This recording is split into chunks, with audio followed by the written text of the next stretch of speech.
Welcome to the Disneyland Forever podcast, your source for all things from the happiest place on earth. For more updates, make sure that you follow us on Facebook and Instagram at Disneyland Forever, and you can check out our website, DisneylandForever.com. Hi, everyone. Hello. It's Jordan. And Daniel. And happy September. Woo! It's weird. I don't like too it. Warm. For so many reasons, I don't like it. Normally, when I was a kid, I hated the fall because, as smart as I think I am, and I'm fairly smart, I hated school. See, and I loved school. I like learning. I've always loved learning, but I hated like the rigmarole and the deadlines and the stress of trying to get an A all the time. Yeah, I lived for that. I was a really good procrastinator, but I still did it well enough that I still got A's. Yeah, even in, was it grad school? No, it was when you were still in college, where you'd write a paper like the night before, like a 20-page paper, and I hated it. It wasn't a 20-page paper. It was like usually like a 5 to 7 page paper I could write it the night before, and I would still get like briefly 95s on it, and I was like, you're not helping my procrastination here, people.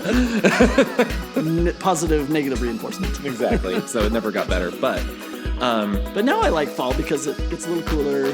I love football. Yeah. You do? Shut up. And it's my birthday coming soon. Well, sort of. In the fall. It's in the fall, though technically we're not in the fall yet. That's true, we're still summer. It's still technically summer. We're officially in the pumpkin spice latte season, though, and I've been finding more and more friends that apparently are all into this life, and I'm like, it's fine. I still have never tried it. I need to do it sometime. I thought I had you take a sip that one time I got one. Possibly. Mike, I just want to, if it's going to be pumpkin spice, can it not also be pumpkin? Spice. Yeah. Because I like the pumpkin with the spice. Well, because Starbucks does do a pumpkin sometimes matcha type thingy, but they sometimes. I don't think there's a pumpkin like latte per se. No. So that's the one thing. Like I knew it wasn't going to have pumpkin, but I was like, it'd be better if it had pumpkin flavoring in it. That's just me. So I love pumpkin stuff. I love pumpkin stuff, but I'm not like pumpkin spice. I'm like, that just means it's going to be nothing but the spice. I want nutmeg and cinnamon and sometimes cloves. Although they never had cloves, even though my cloves are in a really good pumpkin pie. Just throwing that out there. Not a lot of them, but some. Jordan likes to bake pumpkin pies, and people are always like, where did you get this recipe for this pumpkin pie? On the back of the can. It's really not that hard, people. Yeah. They're the best ones. Yeah. And second best ones, Costco. Yes. Those are like 40 feet wide, but. Yes. Apparently they're already at the store. I'm like, okay. Oh, jeez. Wow. Anyway, so today what we're going to be talking about is actually, it's fall related. We get a lot of people reaching out and asking us either through here or just friends that are saying, hey, you've been to Oogie Boogie Bash a lot. Can you help me understand a little bit better the costume guidelines? And so we just figured, let's actually just go through and tell you about like what they mean by the costume guidelines and our experience of what we've seen and done ourselves.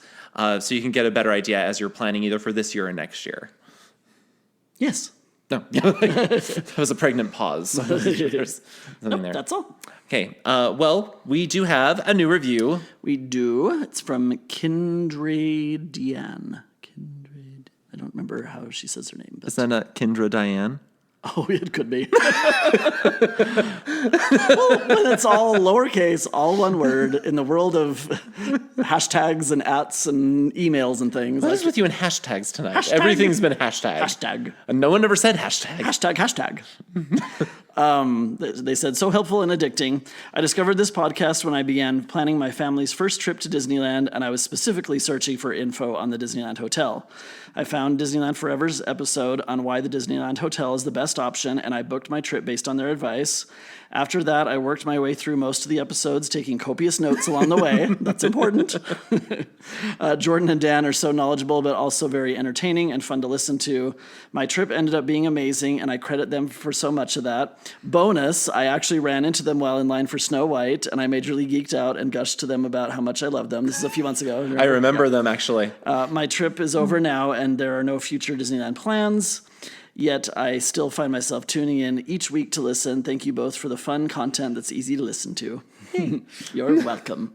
I do remember that, actually. It was kind of fun. People are always like so hesitant to say hi. I know. It's funny. In fact, wasn't it the last time we were there that someone said hi and they're like, you said to just say hi. And we're like, yes we say that a lot. But we are very famous celebrities, but we're not that famous of celebrities where we feel bothered by the populace. yeah, coming and we're talking to really us. famous. We're so famous. No. At any rate, thank you so much for those. I'm glad that what we've been doing is helping you guys. I mean, Yes. that's what our hope. Our hope with this is that we like can geek out. That you can feel like there's other people that are into this crazy thing as much as you are, if not more, probably more. And then, I had a patient the other day who saw my Disneyland lanyard and was like, "Oh, you're one of those Disney adults, huh?" I'm like, "Yep, I sure am." And I'm like, "I don't care if you judge me." that's how I usually. I'm like, "Oh, you're a Disney." They usually say you're a Disney gay. I'm like, "Yep." Sorry if that's a problem. Most definitely. So, at any rate, thank you guys so much. We're glad that it's helpful. And we love hearing back from you guys. And it helps us out. It helps people find us. So if you haven't done so yet, you can leave us a 5-star rating on Apple or Spotify or Audible. And you can also leave us a review. It doesn't have to be that long. It can be shorter. But a review like that one. I usually, because it sometimes takes time for me to go find them in the actual podcast app. So I take a screenshot and I had to use 2 screenshots for this one. But you can leave a review like unto that one. 5 stars, please, on Apple or. I wonder if there's a character Apple, limit. yeah. I challenge someone to make as long of no. I'm allowed. going to override that one. No. you know, Anyway. you truly like me out there. No, you don't need to do that. Nope. For the news, initially, I don't know why we thought there was so much news. I think it's because, so this last weekend was an event called Destination D23. It's like the D23 Expo, except it's not. It's tiny and... You have to be a D23 member to go. It's actually a lot harder to get tickets to. We kind of tried. We didn't try super hard. It's at the Contemporary each year in Florida. We didn't get tickets. Or whatever, not each year. It's every other year? Every other year. Yeah. Because every other year is the D23 Expo. Every other year is Destination D23. They didn't actually have like a Disney Parks panel this year at Destination D23, but they still had quite a few parks announcements. Nothing was like groundbreaking. It was more like, here's more information on something we already knew was coming. They did say a little bit more about like movies and stuff. But... Well, yeah, but I mean about parks. I'm talking about parks specifically. Right. So nothing was like, you've never heard this before. It was all like, here's a little bit more information about something you already know about. I think that's why they didn't have a specific panels, because nothing was new. It was new details. Clarified. Of things that we already had announced. Yep. Almost all of it had to do with Walt Disney World, which is one reason why we just didn't care a lot about it. I mean, we were paying attention, but it was like, meh. The only thing that was listed that was about Disneyland specifically had to do with the Napa Rose at the Grand Californian. If you didn't know, the Napa Rose has been closed forever. It's been closed since April. I swear it was last year, but it's been closed since April for reimagining. They're basically just refurbishing the whole thing. And they gave some more concept art of this. They said it's going to be opening sometime this fall, which could mean anything. And talked a little bit more about what you can expect. They're going to have a new outdoor seating terrace, which they've never had before. No? Huh. And so it looks really cool out there. And then they kind of reimagined the inside. So it's a lot more like, I don't know how you describe this. A lot more booths, almost, or like there's walls. There's more walls. It almost looks like half wall. Walls is not the right way to put it. It's I Animal wouldn't say Kingdom. it looks like Tiffin's at all. It's kind of dark wood, and I don't know. Tiffin's isn't dark wood in every room. No, the room we're usually in. We go in like one of 3 different rooms. Anyway, I don't think it looks like Tiffin's. I was just meaning more like there's these partitions that were not really there before. It was much more of like an open dining room, and this one kind of helps cozy. Makes it a little bit more cozy throughout. Dan says that he thinks it looks completely different. I don't see it looking 100% different. They did say that it's going to have a new expanded, what do they call it? Exhibition kitchen. That's the term that they use for it. A new expanded exhibition kitchen, a new fireplaces for al fresco dining, and they will still have a collection of over 1,500 wine labels, which, wow. Oh my goodness.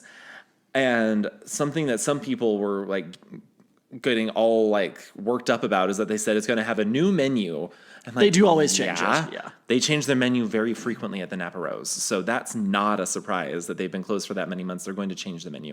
In fact, they didn't even say they're going to change it altogether. It says that some of the favorites are going to stick around. So I'm like, yeah, you're going to be fine. Don't worry, guys. It's going to be good. So just kind of keep an eye open for that. We don't know 100% when it's going to open, but they just said sometime this fall. That's all we know. So that's it for the Napa Rose.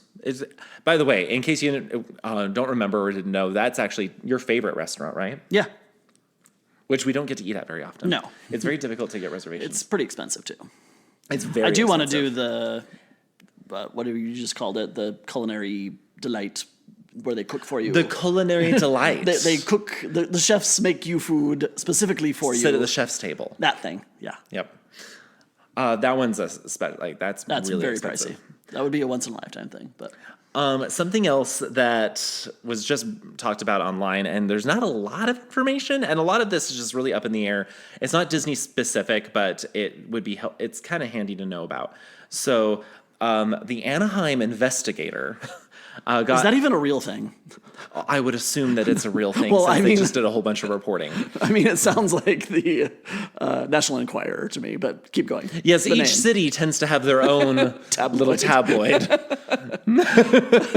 Here in the Salt Lake City, scoundrel. Did you know that the Olympics are actually going to be held every year? That's the best you could think of. I don't as know. Scoundrel. Sure. Anyway, the Anaheim investigator got a whole bunch of city records through Public Records Act. And in those records, they found that city planners are, quote, exploring the option of constructing an aerial gondola system to connect the Platinum Triangle with the Anaheim Resort. Now, I'm glad that it kind of went on to describe what this means. The Platinum Triangle is the part of Anaheim that has Angel Stadium, the Honda Center, and the Grove of Anaheim. So it's that part that's like a mile to a mile and a half away from Disneyland. And then the resort area is the area right around Disneyland. So they're exploring ways to connect these. And it says that all of this potential thing, these things that they're discussing, are directly related to the 2028 Summer Olympics, which are going to be held in LA. In fact, I always forget that the volleyball events are going to be at the Honda Center in Anaheim. Oh. And so it would make sense that sense. they were trying to figure out ways to move people through the city of Anaheim a little bit easier. I remember that for the D23 Expo last year. Oh my gosh. I don't know if it's Catella the whole way or whatever it turns into, but it was No. such a disaster. From what I understand, it's always that way in front of Angel Stadium and the Honda Center. It's so awful because the roads just cannot handle the huge influx of people getting there and back. This report included like two different plans that they were considering.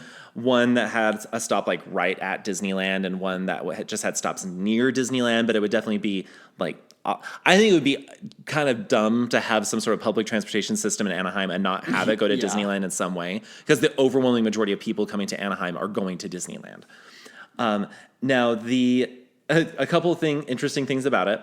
So the same paper, the Anaheim Investigator, reports that, I'm quoting from this article here, it says that key stakeholders at the Walt Disney Company have already been in contact with Gerald Poski, CEO of company, I don't even know if I'm saying any of this right, by the way, but Gerald Poski, CEO of the company Swift Cities. This is a transportation startup company, which, as an important note, has never delivered a fully operational system, raising concerns about its ability to fulfill its promises. The Anaheim City's chief communications officer has said that the gondolas are not the only idea under consideration, and they said that we could issue a potential request for information from many different types of transit tech companies out there, including gondola, trackless, autonomous, trams, and others.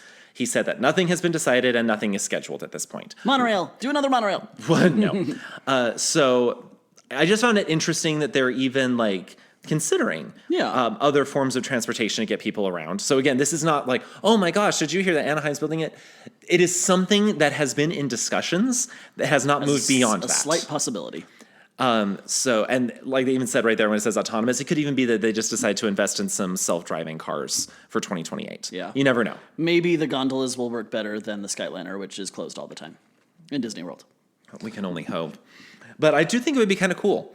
And I think it would be a good idea, and because it's obviously something that they would want to build specifically to help with the Olympics, but there's so many benefits that they could get from that down the road I mean, Because- most people who stay at Disneyland stay right around there, so that won't. But imagine help a how ton, much but how much it would help the city of Anaheim if they could have an easy way for people to get do from the all the resort things, area yeah. out to the Angel Stadium or to the Yeah. Honda Center and say there's so many other things that you can do in Anaheim besides just go to Disneyland, Plus, if D23 Expo still does stuff out there, which I think they probably will. yeah, it was helpful to have it be. I really hope that they do that next year.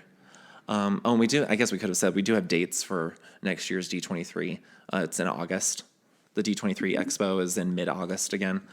That was one of the only major things that they announced that relates to Disneyland. And you don't have to be a member of what's it called? Yeah, D23. D23. 14 to 16. August 14th through 16th, 2026 is the next D23 Expo.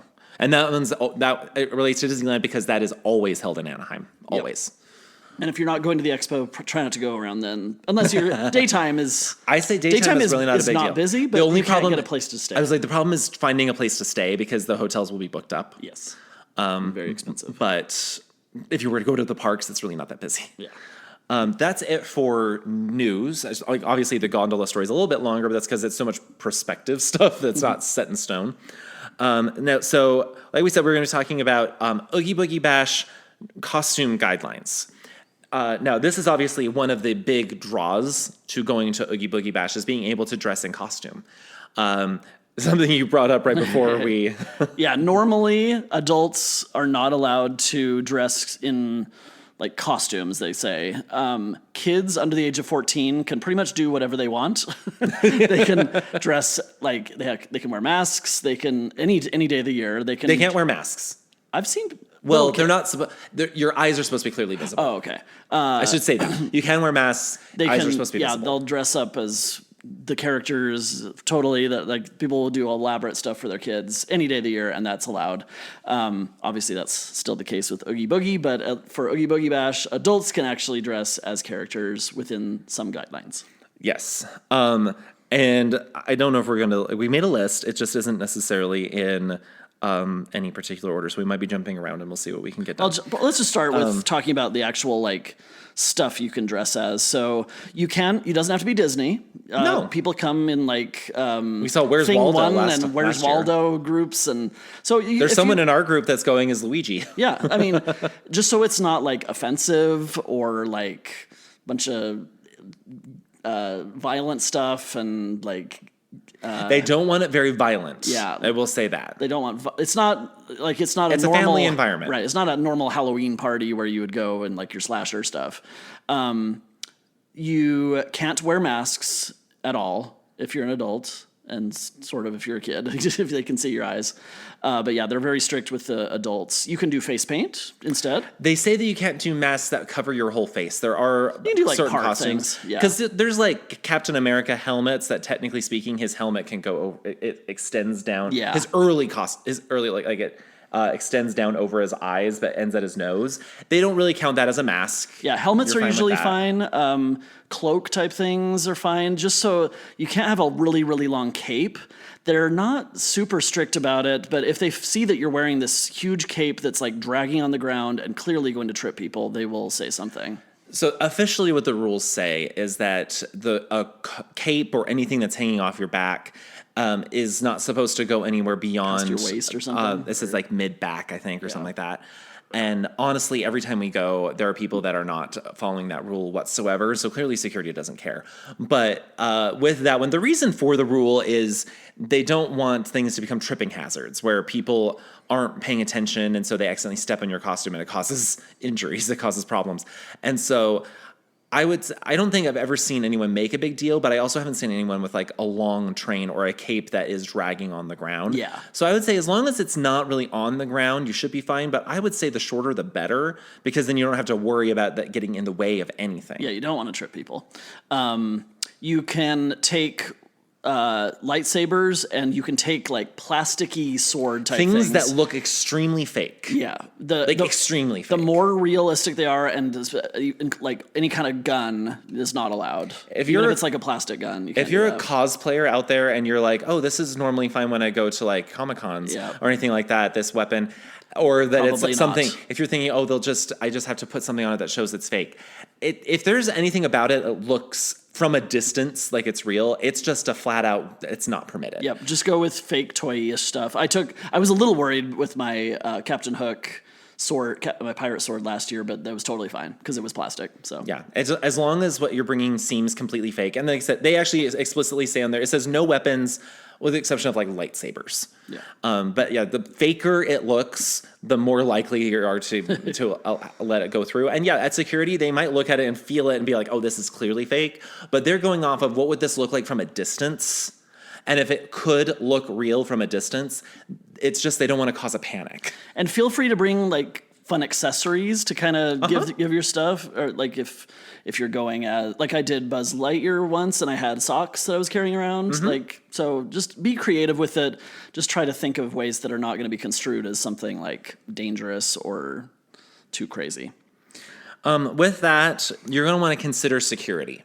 So for the most part, for most costumes that go through, they'll be able to go through the metal detectors, no problem. Yeah, if you're wearing like plastic or just pleather or just regular clothing, even if it's a bunch of layers, you're usually fine. However, they do warn you that if it's a really elaborate and intricate costume, and we have seen people asked to do this by security, they will ask you to take certain parts of your costume off. And it has a lot to do with, not because they think it's all metal, but more like a metal detector can only scan through so many layers of fabric or so many layers of whatever it is you're wearing. And if it's too thick, they're going to insist you could hide metal if it's under like 6 things. Yeah, and so there's a chance that they may ask you to take some things off to go through the metal detectors, and then you can put them all back on. And just kind of keep this in mind when you're getting your costume together. It's something that we try to consider, and if it's something that's pretty elaborate, fairly elaborate, or at least it's not the easiest to take on and take off and put back on, wait to go through. We'll wait to put it on until after we get through security. We take it all with us, and they can see it, but we don't put it all together until we get through security. Make sure you'll actually fit through the metal detector with all your stuff too. Yes. I haven't seen this at Disneyland, but I was just thinking in particular at D23 Expo the last couple of times, people will dress like as the ride, like as Thunder Mountain, and it's Thunder like Martin? Thunder Martin, Mr. Thunder Martin, and it's like this big wide thing. Those will never get through the metal detectors. And so they would ask you to take it off. Yeah. So it's just consider security. Any of your extra props that you want to bring along, anything else, you just have to remember you're going through security for this, and these have metal detectors, and it's just going to take a lot of time too. Yeah, so it just means plan your time out a little bit more as you go through. So that's all I'm saying is like just think about what this is going to be like to take it through security. And kind of similarly, think about what the weather's going to be. Make sure you look and see, is it going to be 90 degrees?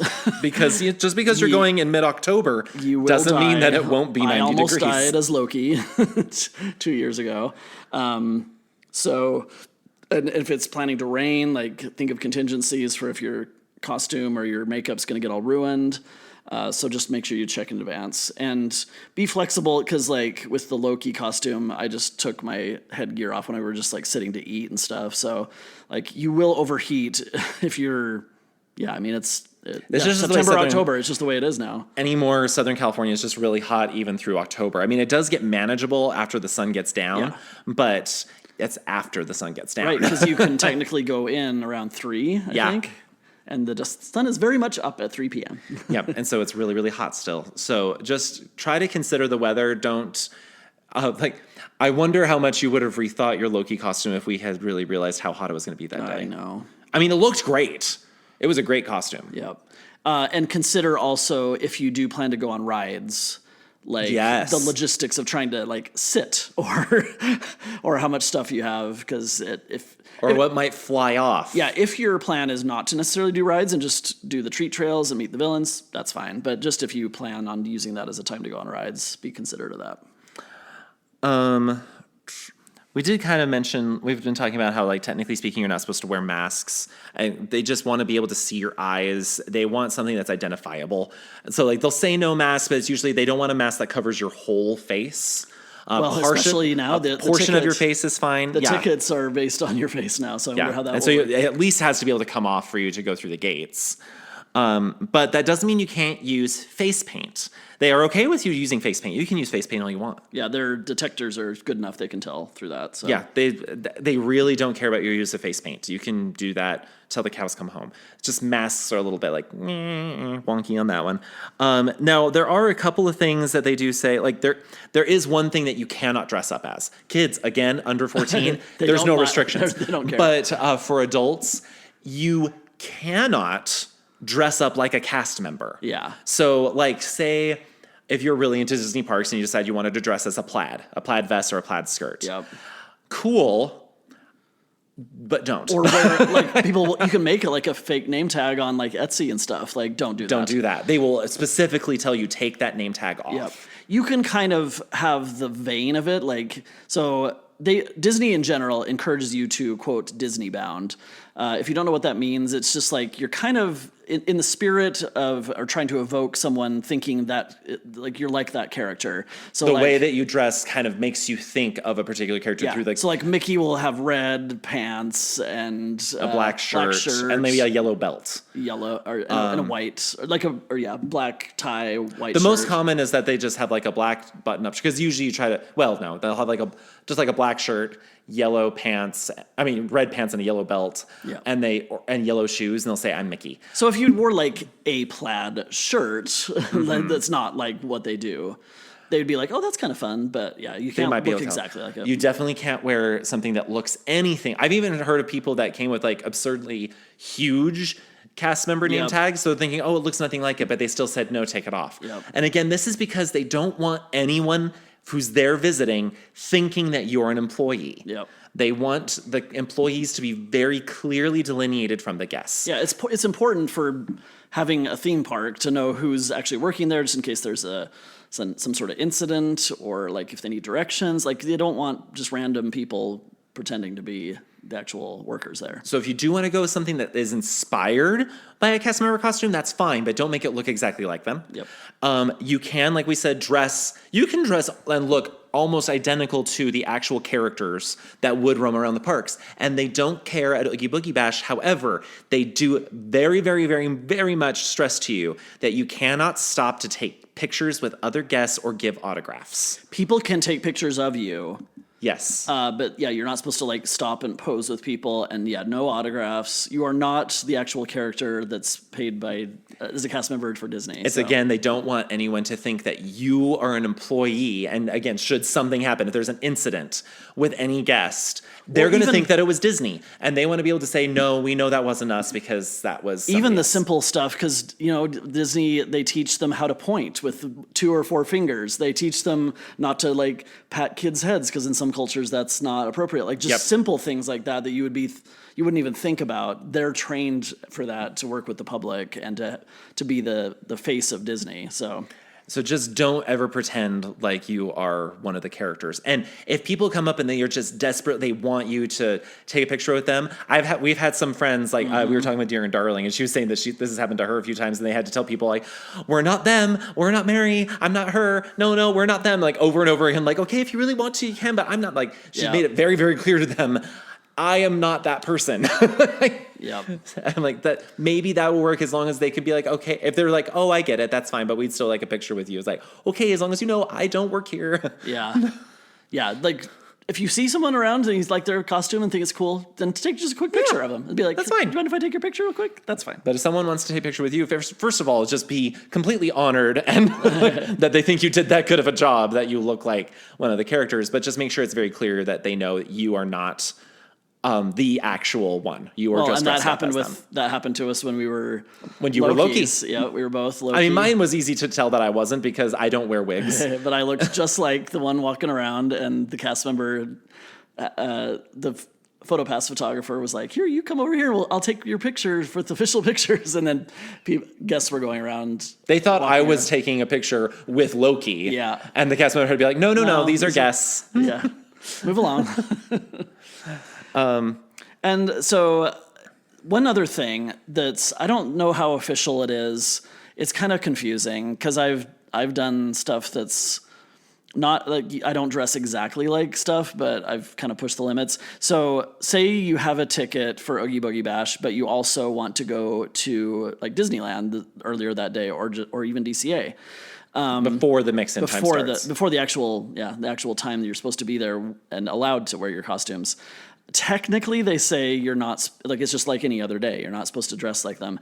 If it's just kind of like Disney bounding or not super obvious, like I was dressed as Mickey, but I had just like cheesy No one stuff said on. anything. No one cared. But if I had tried to do like a huge, elaborate, like Mandalorian costume or something, I don't think they would allow that. It's kind of hard and frustrating. Like, if you plan to do stuff that day, I would say either bring stuff that you could just put on quickly with you, or go and change back at your hotel and then come back. Or just do a Disney bound. Yeah.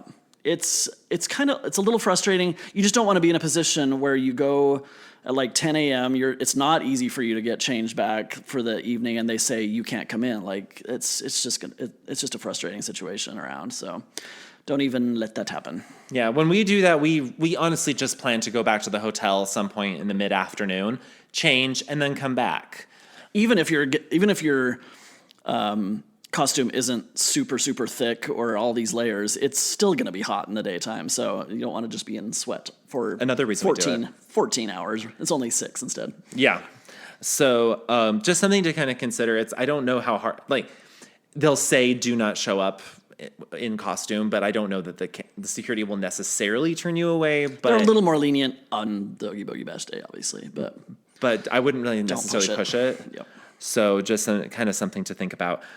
We did mention Disney bounding. If you were to read the costume guidelines online, it almost makes it sound like everything we're saying is not true, because Disney almost makes it sound like adults can only Disney bound. Nope. They just really push it because they're like, this is the easiest way for you to not look like a cast member, look like a character, like.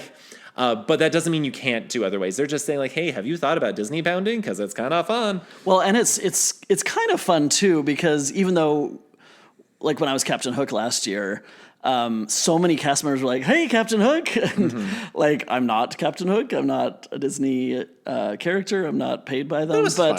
Yeah, so like there's a lot more leniency for sure, but just be sure that you're kind of having the spirit of the evening, that everyone's trying to have fun, the kids are trying to have fun. Don't like spoil stuff for people. So yeah.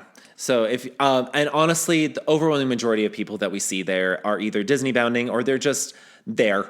Like, some people you'd be surprised at how many people they don't even go in costume. They just are there to trick or treat and have fun. And I'm like, cool, whatever works for you. Yep. So, in fact, I think it was last year. Yeah, last year was actually one of the more fun times I saw, because there was a gay couple there, and I don't remember what the one was dressed up as. The other one was Louisa. But I mean, like, he had the bun on he attached a bun on the back of his head, and then he was in a dress and everything. And I was like, cool. Awesome. And so if you're wondering, like, how far can you go? There's really not a lot of limits beyond what we just told you. Although we will judge you if we see you in like a Sonic the Hedgehog costume, or the Where's Waldo family, or Wells Waldo. So this friend of ours that we're going with, you could do it. He's just not a very big Disney person. And so it's just like, he's going as a non-Disney character, but it makes sense in context with his partner's costume, and so we're giving him a pass. But like, we do judge a little bit when we see people who are like not Disney. But again, like, we get. But you can do it. You can. You 100%. Do you. There's no problem. Yep. In fact, I think the year that Super Mario movie came out, there were so many people, so many families dressed as Mario. I still don't get Where's Waldo. It's all every year, or Thing 1, Thing 2. I'm like, okay. Yep, a lot of those. Whatever. Yeah, it's all good. So hopefully this helps. As we said, we get a lot of people asking for help to interpret things, and they get it. It can be kind of confusing, and it's not the easiest to see. But this is just from what we've seen over the years of doing both Mickey's Halloween Party and now Oogie Boogie Bash, what they expect, what people have done, what we've seen security do, what we've seen security not care about, and just things to help hopefully make your planning a little bit easier. If maybe this is too late for those of you who are going this year, and then this is stuff that you can think about for next year as you're planning. Yep. So yeah, that's it for Oogie Boogie Bash clothing and rules and stuff. Make sure you follow us on Instagram and Facebook to keep track of what we do. I posted yesterday. You did. Woohoo. And then make sure you also can use the link in the description to book your tickets or your hotels, or both, through our friends at Getaway Today. They do have still a lot of really good Halloween time specials going on right now. I think they are still doing the adults at kids prices, and they just recently opened up their 2026 packages as well. So you can start booking whole packages for 2026. So for all of next year. Cool. And then make sure that you, what's the word that I use? Make sure that you also like and Smash that like button. No, don't. This is not YouTube. Subscribe to the podcast to get new episodes as they drop. Get a like, get a smash. No. Push the button. No, don't do it. They probably have to push some sort of button to Yes, listen to but us. don't. I'm not smashing anything. Okay, go on. Push our buttons. Bye. No. So I think that's it for this week, but we will see you guys next week. Bye. Bye.